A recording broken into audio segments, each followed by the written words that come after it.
Cutting hair on the top with scissors does not need to be intimidating. Let me show you how easy it can actually be.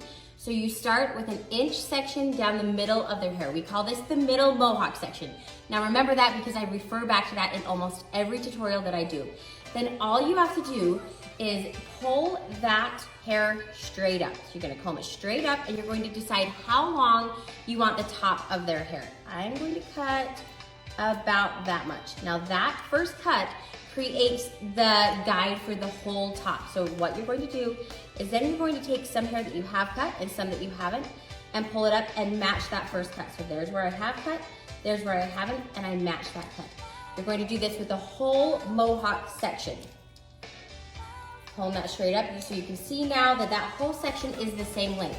Now all you have to do is comb that mohawk section over to one side. You're going to take vertical parts and you are going to pull that straight up and match once again to the first cut. So there's where I have cut, there's where I haven't cut, and I match.